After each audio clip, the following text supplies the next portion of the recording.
शेवग्याच्या शेंगांची भाजी, सूप, आमटी असे प्रकार आपण करतच असतो. परंतु ही जी मी भाजी दाखवत आहे ना, ती खूपच भन्नाट चवीची आहे आणि करायला खूप इझी आहे.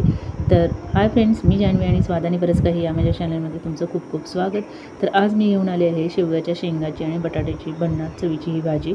तर चला आता आपण ही रेसिपी करायला सुरुवात करूयात. तर सर्वात प्रथम इथे घेतलेले आहेत मी 2 मध्यम आकाराचे बटाटे.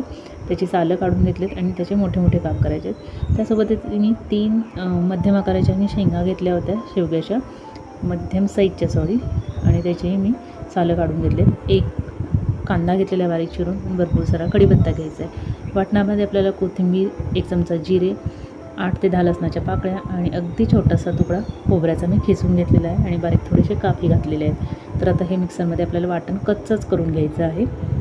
आणि वाटण झाल्यानंतर आता आपण पॅनमध्ये तेल घालून घेऊयात.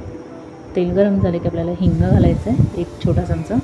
सोबतच घालायचा आपल्याला भरपूर सारा कढीपत्ता आणि एक जो बारीक करून घेतलेला कांदा आहे तो घालून घेतलेला आहे. कांदा आपल्याला लालसर होईपर्यंत छान परतून घ्यायचा आहे. बघू शकता व्यवस्थित तो परतला गेलेला आहे.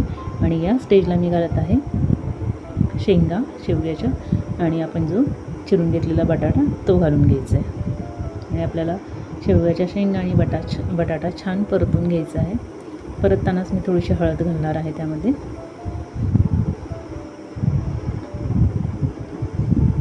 छान परतून घ्यायचा तेलामध्ये, तरच तो लवकर शिजायला मदत होते.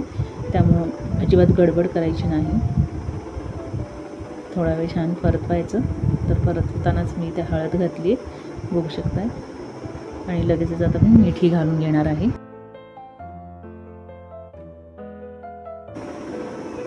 तर मीठ घालून झाल्यानंतर आपल्याला परत एकदा छान मिक्स करायचं आहे आणि झाकण लावून थोडा वेळ छान हे शिजू द्यायचं आहे. तर 5 मिनटं असं आपल्याला हे शिजवून घ्यायचं आहे. आणि नंतर आपण जे तयार केलेलं वाटण आहे 5 मिनटानंतर ते त्यामध्ये ॲड करायचं आहे. आता बघू शकता 5 मिनटानंतर मी हे वाटण ॲड केले. सोबतच घालत आहे मी कांदा लसूण मसाला, जो माझा घरचा कांदा लसूण मसाला आहे तो मी इथे घातलेला आहे. तर 2 चमचे मी कांदा लसूण मसाला घातलेला आहे आणि छान आपल्याला हे परतून घ्यायचं आहे. अजिबात बाकीचं काहीही घालायची गरज नाही. खूपच भन्नाट ही रेसिपी होते, खूप छान चवीची होते. तुम्ही नक्की करून बघा जर अशा प्रकारे जर करत नसाल तर. छान परतलं गेलं आहे. तर थोडंफार जे मिक्सरच्या भांड्यामध्ये लागलेलं असतं वाटण, त्यामध्येच मी पाणी घातलं आणि ते पाणी मी घालून घेतलेलं आहे. अगदी जास्त पाणी मी घालणार नाही, कारण की मी डब्याला भाजी देणार होते. त्यामुळे थोडंसं अगदी किंचितच त्याला रस ठेवणार आहे, अगदी किंचित. तर आता छान पाणी घातल्यानंतर आपल्याला ते परत झाकून शिजवायचं आहे. तर बघू शकता खूप छान भाजी तयार झालेली आहे. अगदी त्यानंतर मी 10 मिनटं हे छान झाकून शिजवून घेतलं, अजिबात गडबड केली नाही. आणि छान ही भाजी शिजलेली आहे. मी तुम्हाला दाखवते. ही बटाटा आपण चेक करूया शिजला आहे का नाही. तर अशा प्रकारे मी बटाटा कट करून बघत आहे. तर छान बटाटाही शिजलेला आहे आणि शेवग्याच्या शेंगाही शिजलेल्या आहेत. जे काही राहिलेलं मीठ आहे ते मी आता वरून घातलेलं आहे.